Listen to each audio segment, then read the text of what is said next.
Abra comigo em Lucas, no capítulo 24. Lucas 24.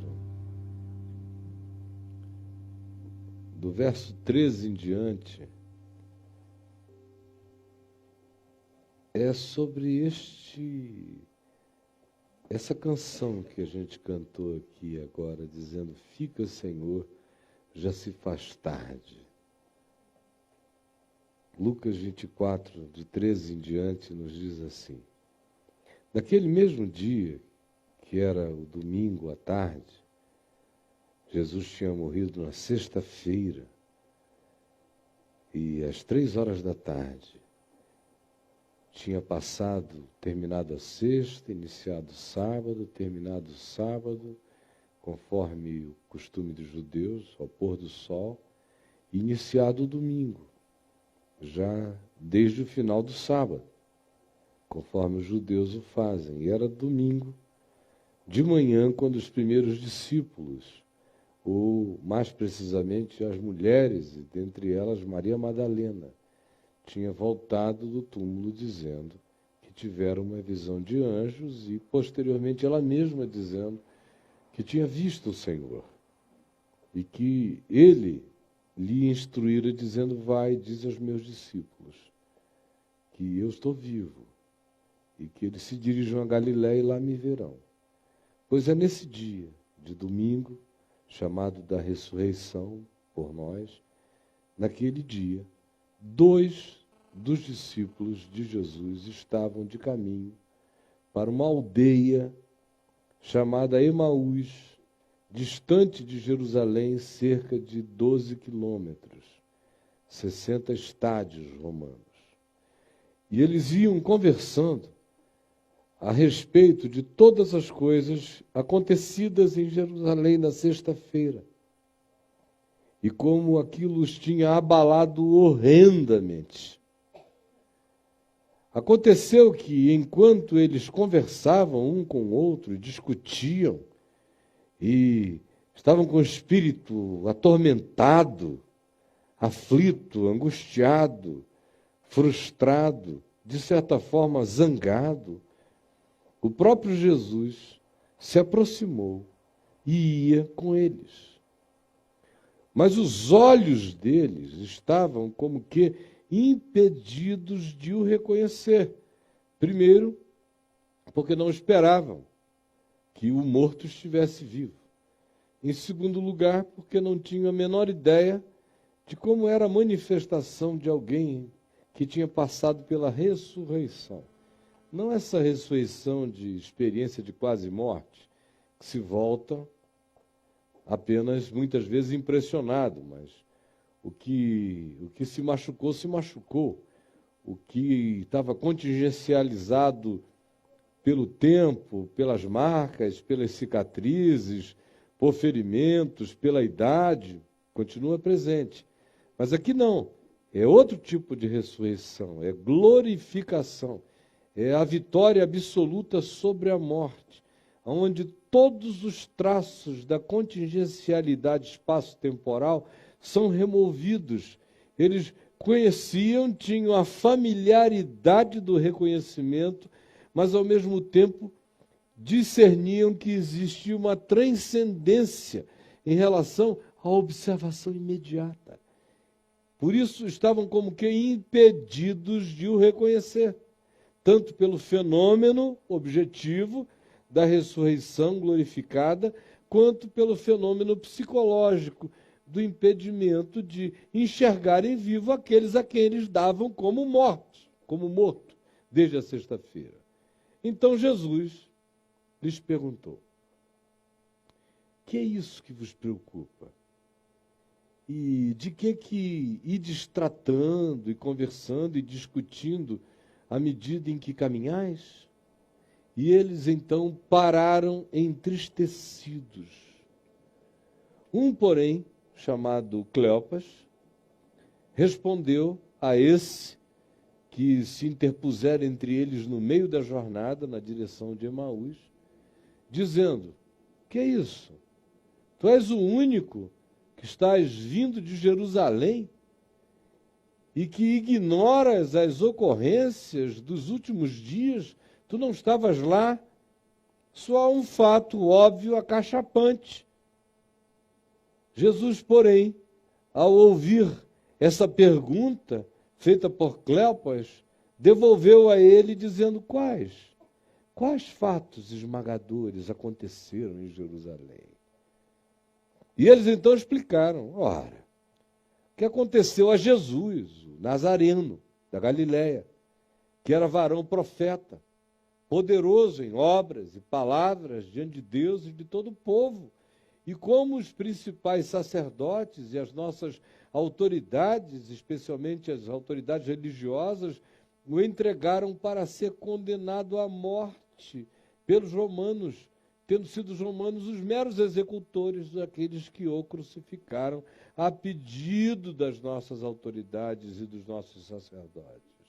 Ora, para nós foi uma horrível frustração, porque nós, não só nós dois, mas muitos de nós, esperávamos que fosse ele aquele que haveria de redimir a Israel. Mas depois de tudo isto, é já este o terceiro dia desde que tais eventos aconteceram. É verdade, todavia, que algumas das mulheres que conosco estavam, que conosco andam, que o acompanhavam, nos surpreenderam hoje de manhã, tendo tido uma visão de anjo, quando visitaram o corpo dele no túmulo. Não acharam o corpo de Jesus e voltaram afirmando que anjos diziam que ele estava vivo. De fato, alguns de nós, um chamado Pedro, outro João, correram imediatamente e verificaram a exatidão do que disseram as mulheres, o pano que estivera sobre ele, o invólucro, com aloés, gomas e especiarias, oco, porque ele deixara aquilo para trás como um casulo atravessado. E eles voltaram impressionados, mas a ele mesmo não o viram. Então Jesus lhes disse: ó tolos, nécios, embotados de percepção e tardos, atrasados de coração para crerem em tudo que os profetas profetizaram e disseram. Porventura, vocês não lembram que convinha que o Cristo padecesse e só então depois entrasse na sua glória? E começando por Moisés, no Velho Testamento, discorrendo por todos os profetas, o próprio Jesus expunha-lhes o que a seu respeito constava em todas as Escrituras do Velho Testamento. E quando se aproximaram da aldeia para onde iam, chamada Emaús, Jesus fez menção de passar adiante na direção do mar Mediterrâneo.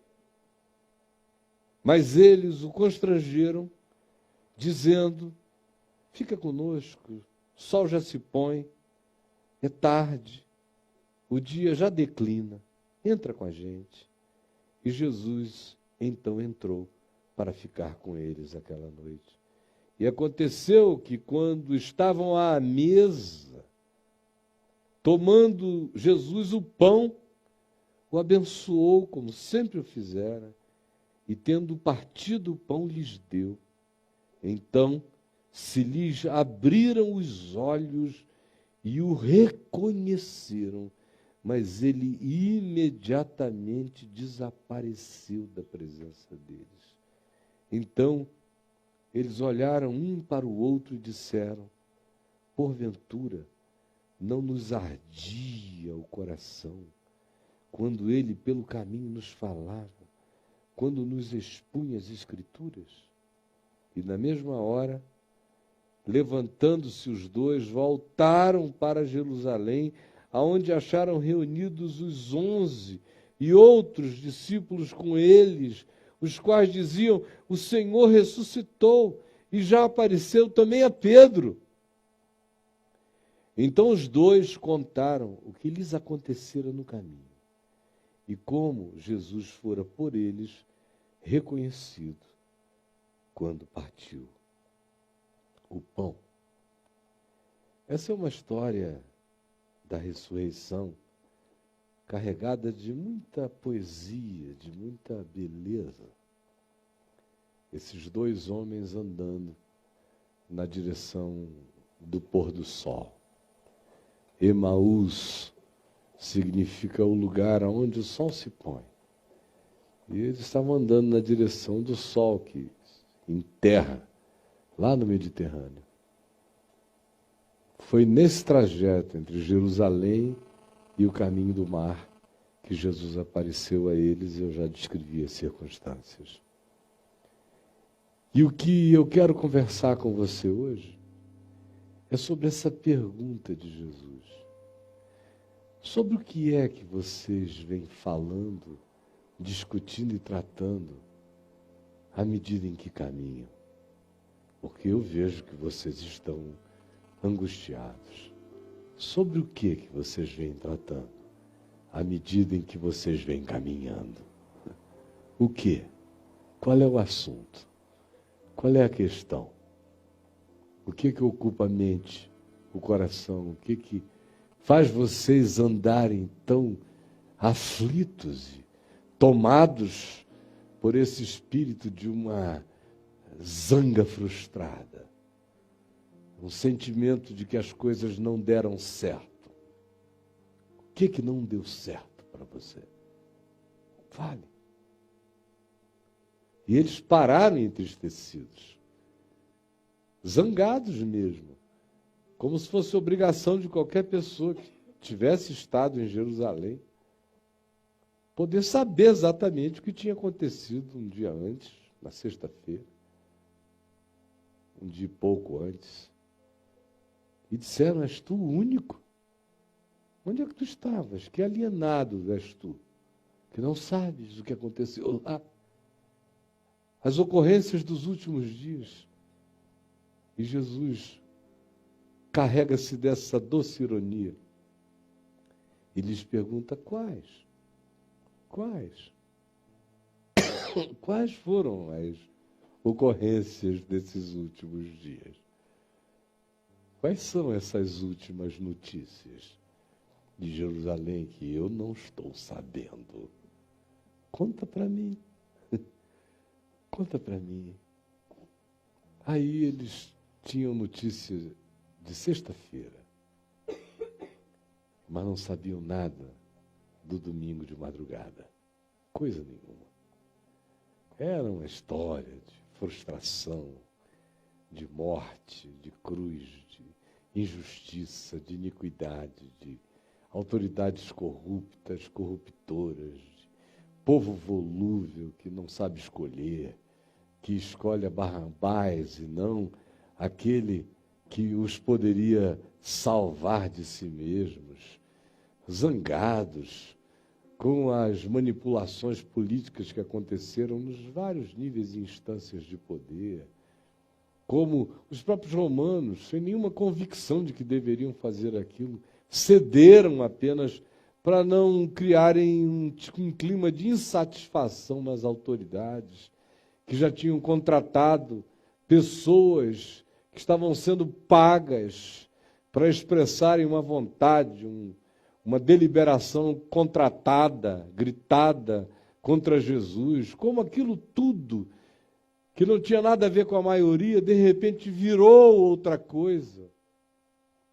E as esperanças que eles achavam que eram as únicas que poderiam ter, e segundo imaginavam, em Jesus cumprir-se-iam, de modo que Jesus tornar-se-ia o novo Davi, o Davi de uma salvação prolongada, de um reino milenar, de um Reich de paz, de um milênio. Era até onde eles podiam ir e alcançar. no sonho messiânico deles que tinha dado em nada. Por isso Jesus pergunta, são essas as notícias? Do que ides tratando e discutindo à medida em que caminhais? Eu estava fora do país e todos os dias olhava as notícias aqui de dentro e às vezes dava umas angústias, umas agonias, porque eu fui menino e eu ouvia os velhos me falarem do que o Brasil podia ser, mas nunca se tornava. Depois eu fui vendo os velhos morrerem. E fui vendo os meus pais dizendo ainda não aconteceu. Mas quem sabe acontecerá, tem potencial para isso.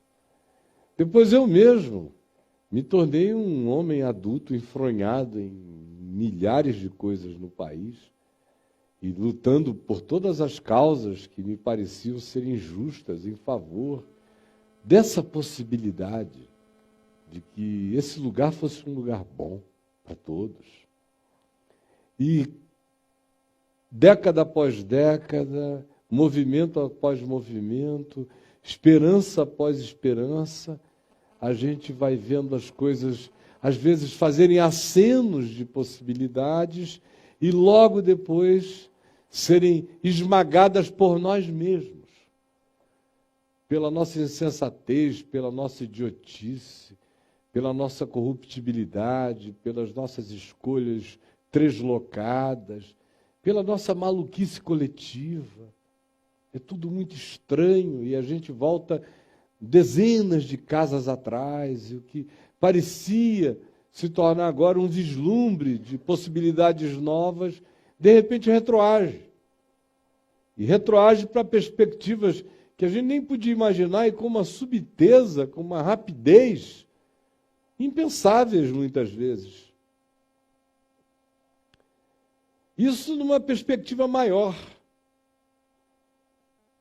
Mas quando você olha também para o que vai acontecendo na existência particularizada das pessoas, você vê frequentemente o mesmo sentimento de que a vida vai encontrar um sentido, uma redenção, vai encontrar um encaminhamento, vai encontrar o seu significado validador. Aí, de repente, o que a gente pensava que era, não era, ou quem a gente pensava que poderia ser, mostra-se não sendo, ou aquilo que a gente sonhava que nos traria aquele tipo de estabilidade ou realização, apresenta-se vazio e o coração se frustra. De modo que a grande maioria aqui, tanto quanto ali ou em qualquer outro lugar, me assistindo, são pessoas que, se olharem para dentro de si mesmas, vão admitir que a jornada, a caminhada, a direção do pôr do sol para onde todos estamos andando, nosso destino é Emaús. O sol se põe diante de nós. O tempo vai passando. Um dia ele nasceu. Para alguns ele está assim, ao meio-dia. Para outros ele começa a se pôr. E o caminho de todo mundo é na direção de Emaús. Chega um dia em que o sol se põe mesmo. Fica tarde. O dia declina. E a esperança morre. E o que é divinamente lindo nessa poesia do domingo de ressurreição é Jesus chegar e fazer essa pergunta. É ter essa vontade de se embolar com a nossa frustração. Do que ides tratando e discutindo à medida em que caminhais? Que trato, que conversa, que assunto é esse, que angústia é essa que é a mesma pergunta que o Espírito de Deus, nesse domingo de ressurreição, não como uma data, mas como um momento existencial de consciência, vem a mim, a você, e traz e pergunta, repetindo essa vontade ininterrupta de Deus em Cristo de se meter na nossa vida mesmo. De questionar nossas conversas, de querer discutir as nossas discussões, de pedir razões para as nossas apreensões, de pedir que nós reflitamos sobre os temas dos nossos medos, dos nossos pânicos, das nossas incertezas, das nossas frustrações, fazendo-nos perguntar qual é o sentido, afinal, de cada um de nós, se a gente está andando apenas na direção de Emaús, do pôr do sol, ou se nós somos filhos do sol nascente das alturas, que nunca morre, sol de vida eterna. Qual é o assunto da sua caminhada, da sua mente? O que enche a sua mente? O que ocupa seu pensamento, seus sentimentos, suas emoções? O que infarta você de desesperança, de cansaço, de tristeza, de desapontamento, de profunda frustração, de mais do mesmo e do mesmo que nunca traz nada a mais a não ser nada?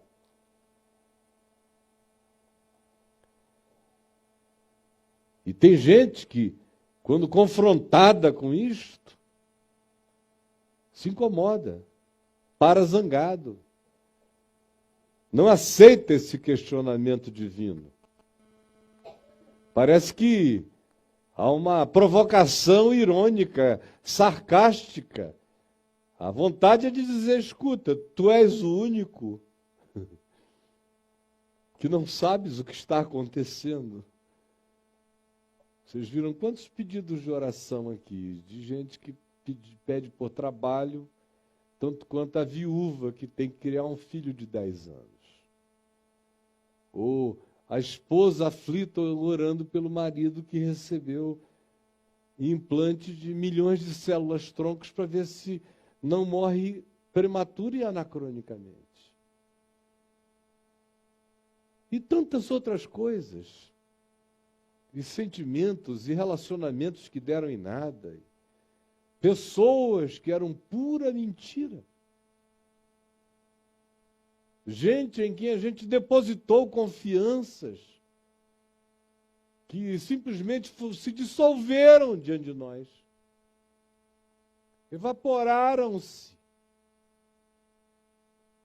Há uma existencialidade de uma sexta-feira de tristeza plantada frequentemente na alma da gente.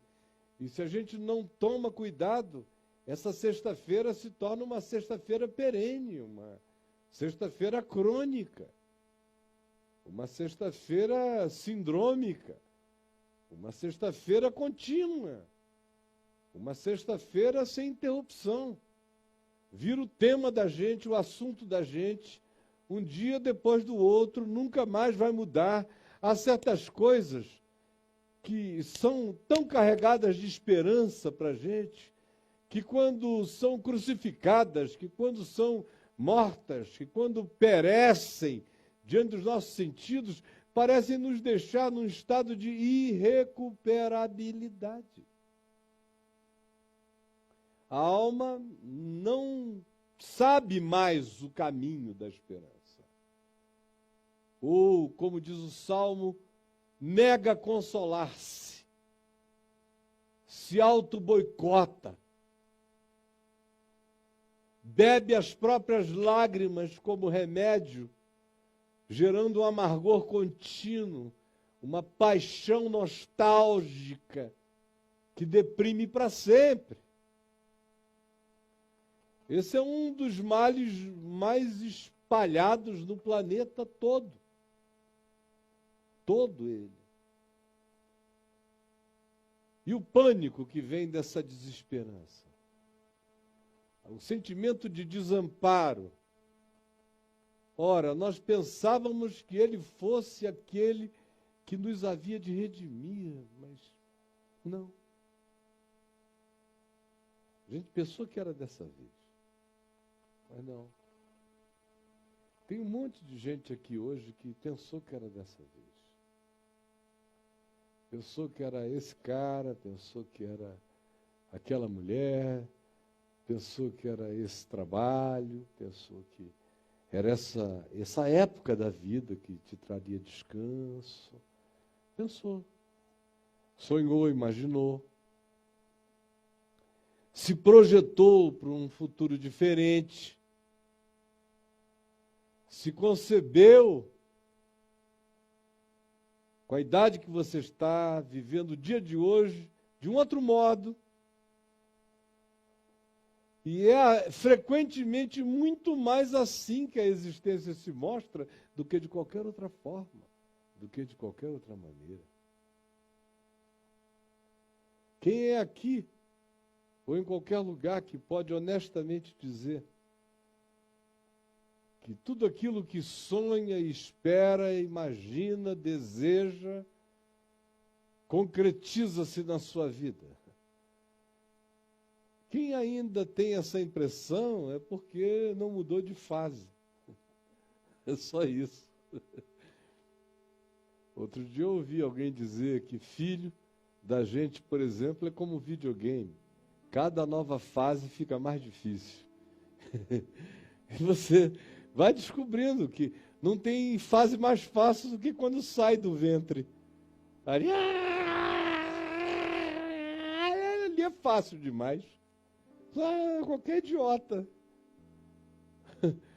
Qualquer idiota. Se entregar na mão de uma chimpanzé mãe, ela não vai deixar morrer. O filho do humano. Agora, quando a fase vai mudando, o game vai mudando, quanto mais o game muda, mais difícil é a nova fase.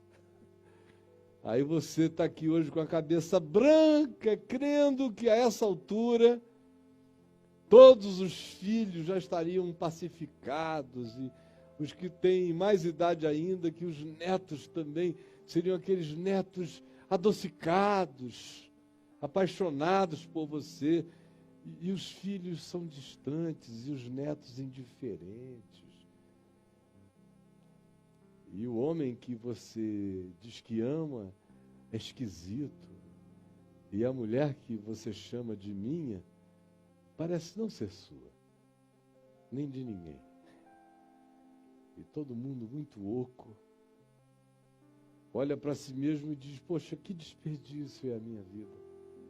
Eu sou inteligente, eu sou bonito, bonita, sou forte, trabalho, sou funcional, mas eu não consigo atingir. Eu pensava que seria, mas não é.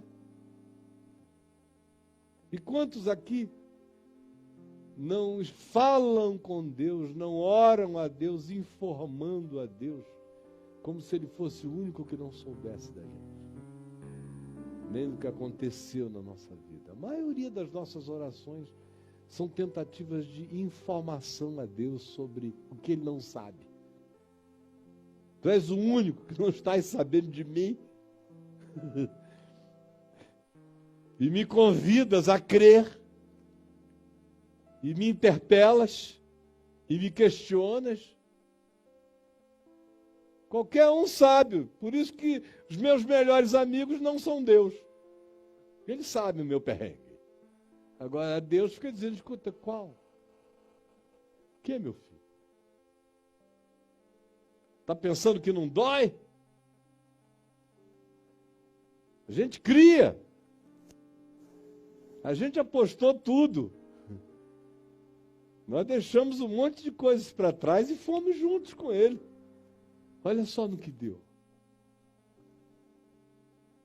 Lá eram 3 anos e 3 meses e mais milênios de esperança que eles tinham jogado fora, aparentemente. E você? Quanto tempo, quando você mede, o que você diz que é o seu desperdício? E que ele é o único que não vê, o único que não sabe? Quais? Fala para mim. Quais são as notícias da tua alma? A coisa mais maravilhosa dessa pergunta singela, quais?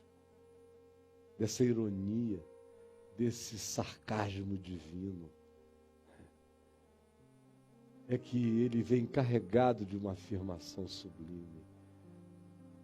Vocês só leem notícias atrasadas. E não são nem mesmo capazes de crer no que se dá testemunho como sendo algo novo, que alguém percebeu, viu, discerniu. A mente de vocês está fechada, está impedida, está incapacitada de ver, porque a gente não enxerga com os olhos, a gente enxerga com fé, com esperança, com amor.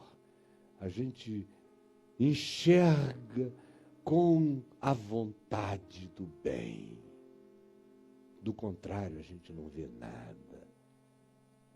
Nem Deus andando com a gente se faz perceptível. Nem a ressurreição se metendo no tema da morte nos acorda do nosso estado de dormência. Quais? Que notícias? Conta para mim. O que não deu certo? É tudo notícia velha. Todas muito velhas. Entre a sua última notícia e a presença de Deus hoje aqui tem uma eternidade de possibilidades abertas. Tem uma tumba abandonada. Tem um casulo oco que ficou para trás. Tem um lenço dobrado que estivera sobre o rosto de Jesus, cuidadosamente colocado num outro lugar por mãos soberanas. Quais são as últimas notícias? Você pensa que tem algo a informar a ele? Veio aqui dizendo, eu vou falar com Deus? Não. Falar o que com Deus? O que você tem para contar? É a pergunta dele a você, meu filho, minha filha. O que você acha que tem para me contar?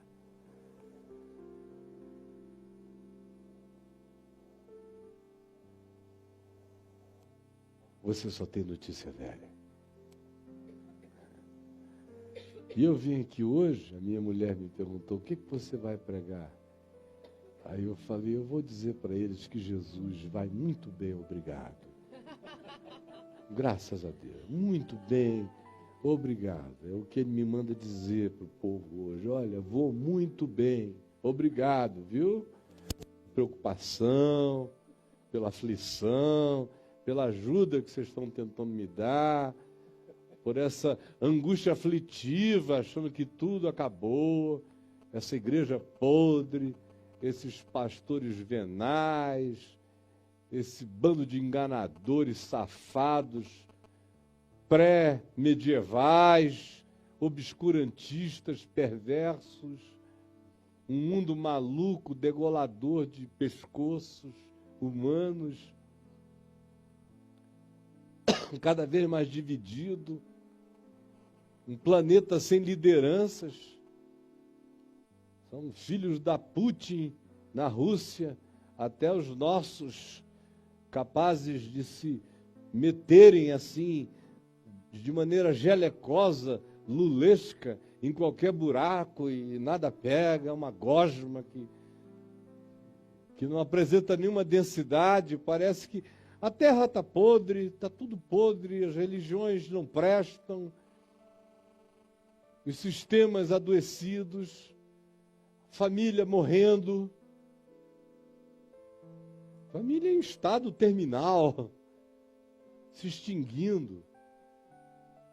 maioria das crianças entre nós são crianças que, estatisticamente falando, vão ser geradas por um pai e uma mãe, vão ser criados por outros. E vão ser visitados pelos progenitores aqui, ali, não sem um monte de ódio, conflito, briga, zanga, pais que se odeiam, padrastos que sentem ciúme do filho da mulher, do filho que ele não gerou, madrastas enciumadas, o mundo todo aflito, tudo partido, tudo fragmentado. Você anda pela Terra, a coisa mais engraçada do planeta, né? Você vê, por exemplo, Adriano e eu, agora para a gente não falar de muitos lugares, fomos 2 noites a um lugar no centro de Amsterdã. Aí, aquele bando de jovens ali, todo mundo, gente bonita, num lugar agradável, com músicas, com a seleção musical agradabilíssima, tão boa, tão para cima, tão legal. E a gente olhando ali, aquela moçada toda, né? Centenas, ninguém conversando com ninguém. Só aquele clarão aqui na cara.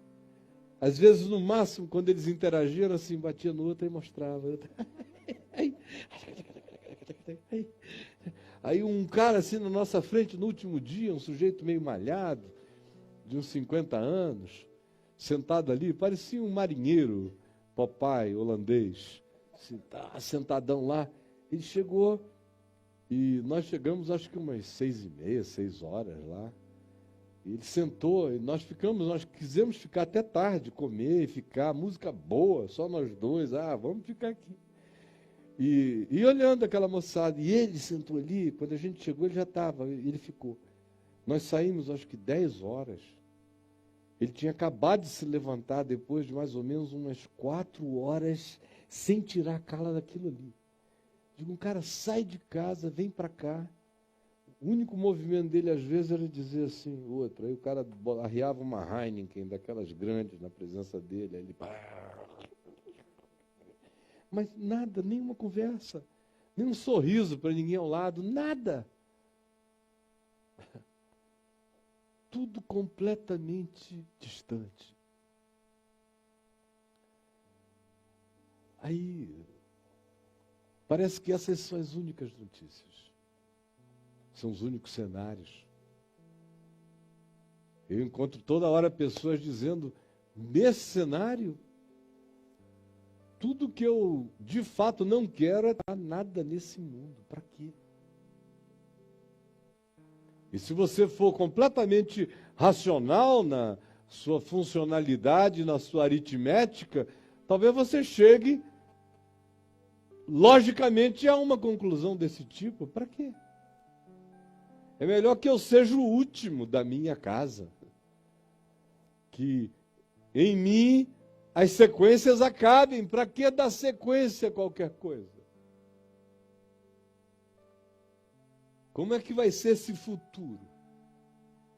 As perspectivas, a partir das notícias que a gente tem projetadas, são terríveis.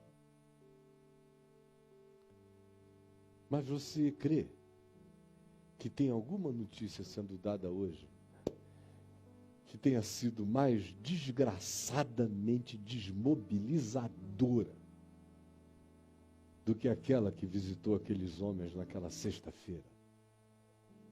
Depois que eles tinham deixado pai, mãe, alguns negócios, empresas, relacionamentos, alguns eram empregados em empregos públicos que remuneravam muito bem, fora o ágio, como era o caso de Mateus, o coletor de impostos, um ágio danado por fora. Grana. E se envolveram com Jesus, com um sonho de amor, de graça, de perdão, de transformação da mente, do coração. E, de repente, veem tudo aquilo no que tinham acreditado se transformar em cruz, em maldição, em nada.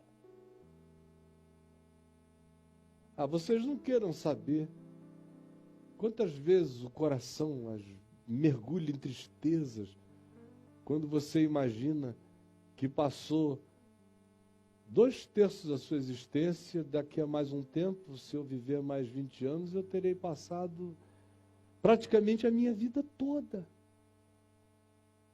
pregando o Evangelho e esperando que uma geração acorde, que um grupo de discípulos se torne equilibrado, que larguem o fanatismo por equilíbrio ou a indiferença para uma paixão carregada de devoção sóbria por Deus.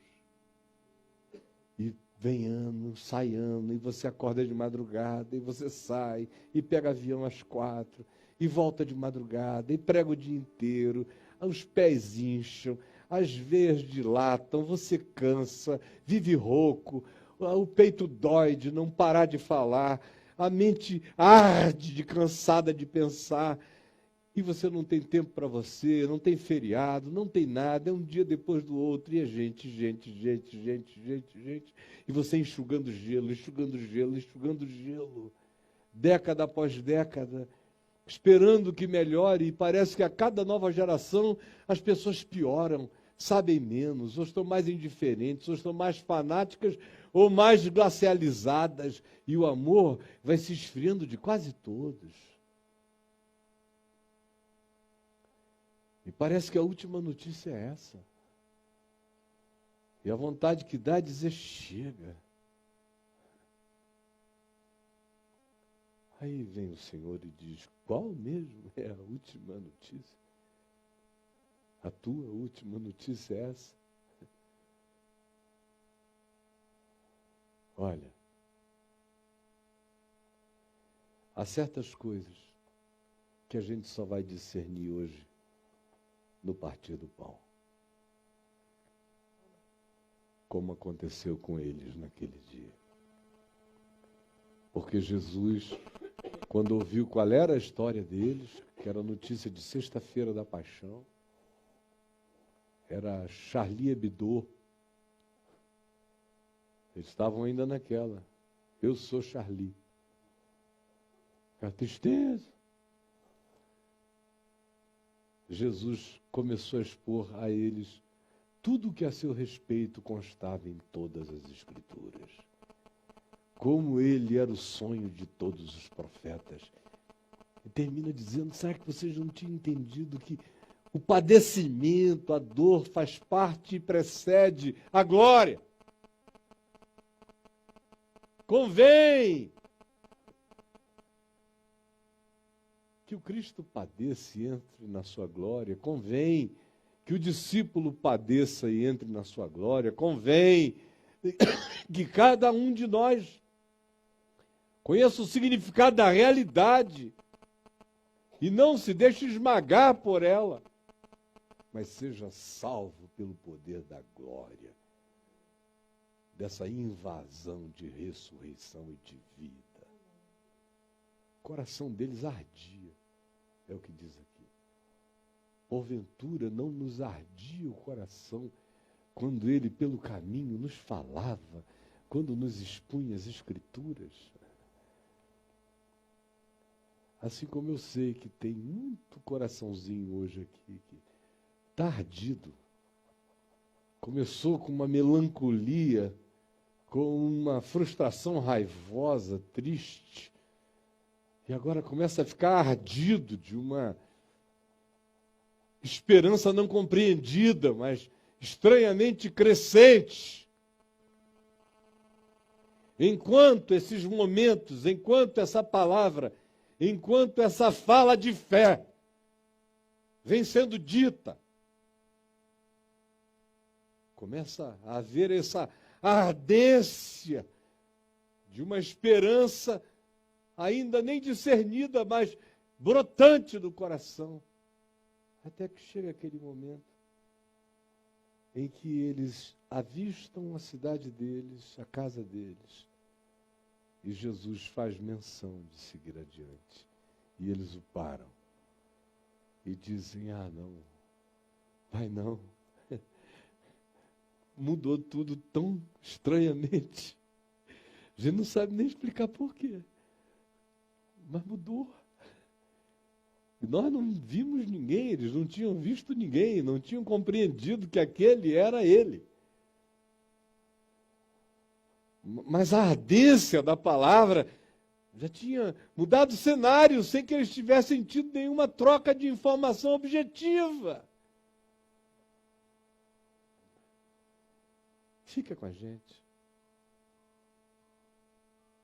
Só essa noite. E Jesus entrou para ficar com eles. E sentaram à mesa. E Jesus, tomando do pão, o partiu. São coisas tão singelas que frequentemente limpam os nossos olhos, tiram o véu das nossas amarguras e das nossas desesperanças. Partiu o pão e deu graças e disse: oh Deus, meu Pai, obrigado, porque a vida continua. Quais são as últimas notícias? É interessante a gente ter essa capacidade de se entristecer até a morte estando vivo, não é? Porque a minha última notícia é que eu estou aqui. Sinceramente, é a última coisa que eu tenho para contar. Estou aqui e vou bem, graças a Deus, obrigado. Apesar de tudo, apesar de todos, eu estou aqui, você está aqui. Agora, às vezes a gente não quer nem assumir a última notícia mais básica, que é essa. Não importa o que esteja acontecendo, eu estou aqui. Eu estou vivo, meu coração está ardendo, ele muda o meu assunto no caminho, ele me implanta sementes de esperança, ele coloca células tronco da ressurreição na minha alma amortecida e me levanta. E me refaz. E me reconstitui. E todo dia opera esse milagre. Todo dia. E eu estou convencido de que será assim até o último dia da minha existência aqui debaixo do sol, quando eu entrarei então na glória eterna, na presença do meu Senhor. Mas até lá é de fé em fé, de esperança em esperança, sabendo que toda a última notícia já está atrasada. Porque depois da ressurreição não existe mais nenhuma notícia a ser atualizada na velocidade da vida. Toda notícia humana já é jornal velho. A única notícia perene é essa. Ele não está aqui. Não está contingencializado por aquilo que te deprime. Ressuscitou, como havia dito. Essa será sempre a última notícia da minha vida. Não importa quantas eu tenha que ouvir e enfrentar, esta é a última de todas. Porque por ela eu vivo todo dia. Essa notícia eterna envelhece tudo mais. Tudo mais já está vencido. Tudo mais virou passado. O mundo acabou depois dessa última notícia. Ele ressuscitou. Volte para casa hoje, ou você que me assiste em lugares tão remotos, longínquos, gelados, solitários, em qualquer lugar da terra. Em nome de Jesus, fique cheio dessa certeza em fé. Gente, É só com base nisso que a gente vence. Só. O que vocês pensam que pode haver a mais como vitória que vence o mundo, senão a nossa fé no fato de que esta última notícia é final? Não importa o que aconteça amanhã, já vai acontecer vencido. Nem depois de amanhã, nem em qualquer outro dia da minha e da sua vida, já será a notícia vencida. Esta é a notícia final. A ressurreição venceu. A ressurreição venceu. A ressurreição venceu. Essa é a última notícia. A ressurreição venceu. Repita comigo. A ressurreição venceu. Mais uma vez. A ressurreição venceu.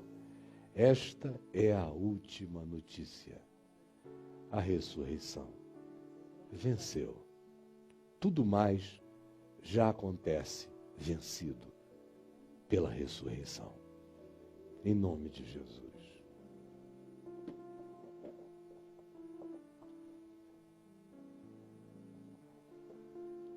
Pegue o pão.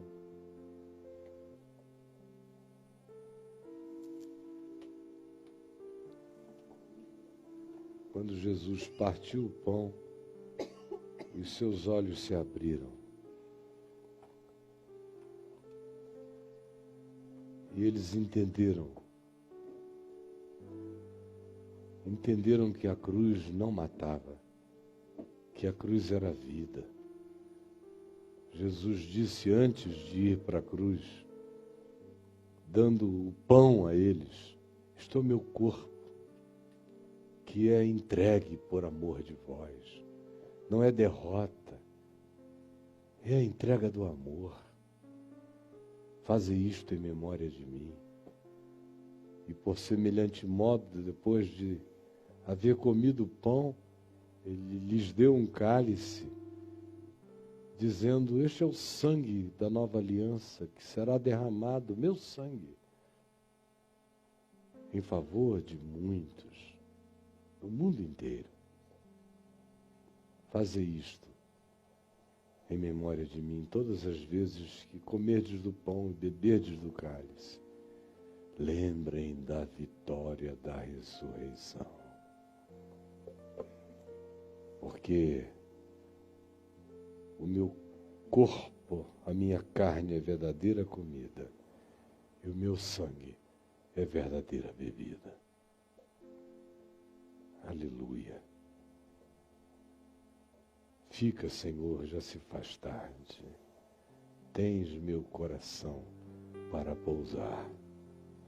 Faz em mim morada permanente.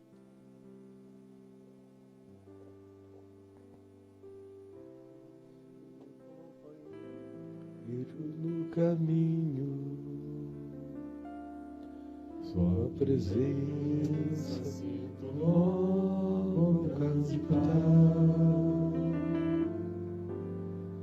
E já dissipaste toda sombra, já tenho luz, a luz bendita do amor. Fica, Senhor, já se faz tarde, tens meu coração para pousar. Faz em mim morada permanente. Fica, Senhor, meu Salvador. A sombra da noite se aproxima, e nela o tentador vai chegar. Não me deixe só no caminho. Ajuda-me até chegar.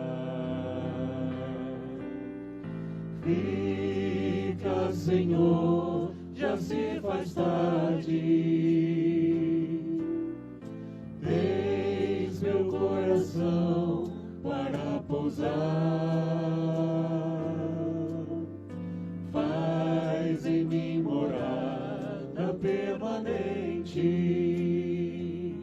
Fica, Senhor, meu Salvador. Fica, Senhor, já se faz tarde. Tens meu coração para pousar. Faz em mim morada permanente. Fica, Senhor, meu Salvador. Fica, Senhor, meu Salvador.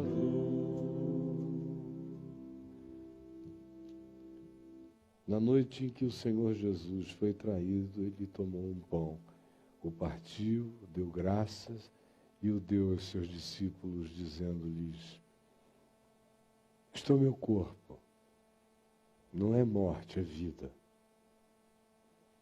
Todas as vezes que comerdes este pão, comam sabendo da vitória, da ressurreição. Comamos dele todos.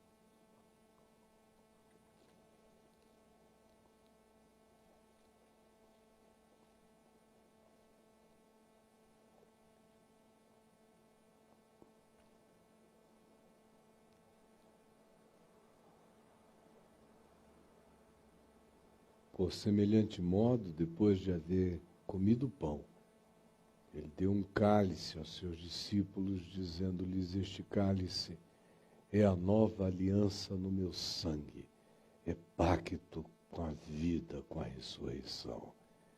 Todas as vezes que o beberdes, saibam, as coisas abaladas já foram vencidas. Vocês são filhos da ressurreição. Bebamos dele todos.